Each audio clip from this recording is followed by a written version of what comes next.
I'm Terry Owens. The summer season always brings us great events here in Maryland.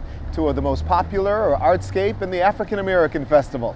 On this edition of MTA Commuter Connections, we'll show you the best way to get to both of those events. Also ahead, an update on the West Baltimore MARC rail station project and a look at our Words on Wheels competition. We'll answer your questions on our Ask the MTA segment, and that's all coming up on this edition of Commuter Connections.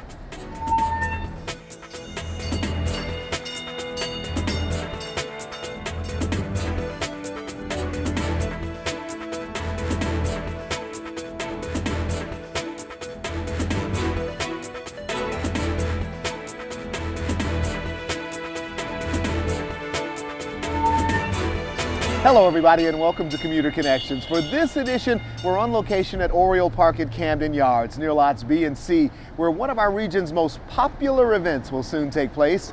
In just a few weeks, this site will host one of the largest cultural events on the East Coast. I'm talking, of course, about the African American Festival.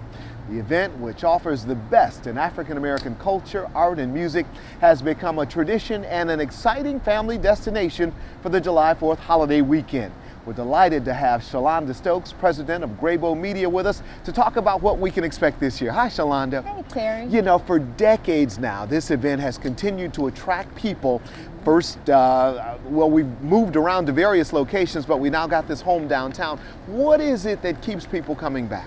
I think this has been a regional tradition, I believe, since about '74 when it started as Stone Fest. Oh my goodness. So I mean, through all of its iterations and names, I think part of what's kept people coming back is the community aspect. This is a family fun event with everything from testing to great foods.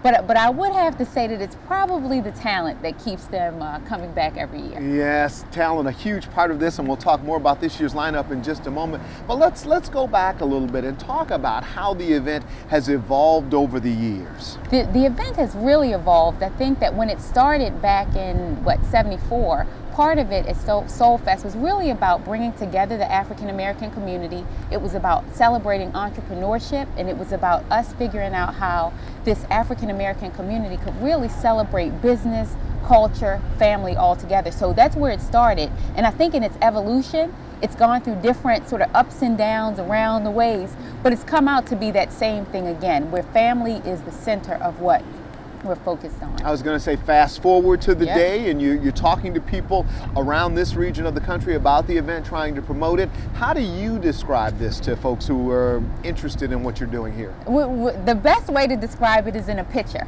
And so all we have to do is show sponsors, partners, friends, visitors, the crowd, and they see how many people are really coming to this event, and it sells it. So that's how we sell it with a picture, but the conversation that goes around with it is something about responsibility.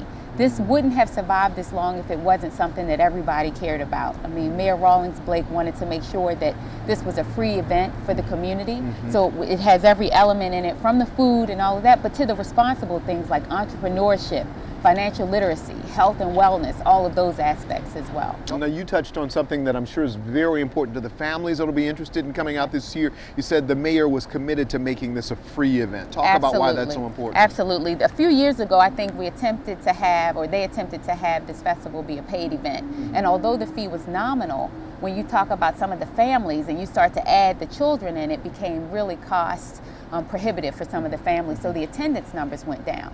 What the mayor wanted to make sure was that this was something fully that the city was able to give back, so that people could come out and get their testings and screenings, so that they could come out and get jobs, so that they could come out and figure out how to grow and develop their business, all while having fun.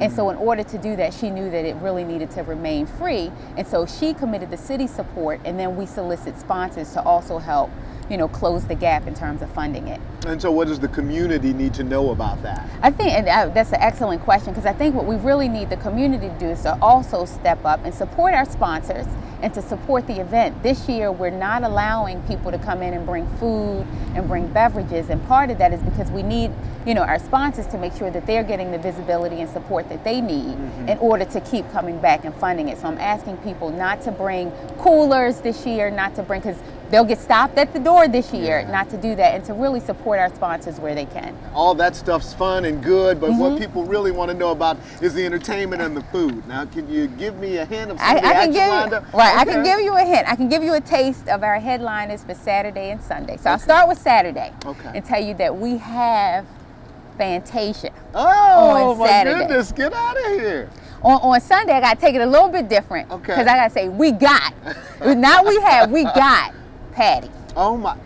Patty and Fantasia, the headliners this year? So it's, I mean. It's done. It's on. So we don't have to, in terms of marketing, our phones are like blowing up. I mean, they are really blowing up. And then it wouldn't have been possible really without, I mean, we had Visit Baltimore stepped up, Terry, in a big way. Morgan State University stepped up in a big way. I mentioned State Farm, Coca-Cola, the Marines always come back and do really well. So our sponsors really wanted to make sure that this year was a phenomenal year for our partners. That is awesome. And the vendors also come out every year. Oh, you will be surprised. Yeah. This year we have some really tasty treats. Really? I mean, some new stuff this year. And even in terms of the retailers that are there this year, they're coming out with some really great art pieces. I mean, just some of the fashion we have.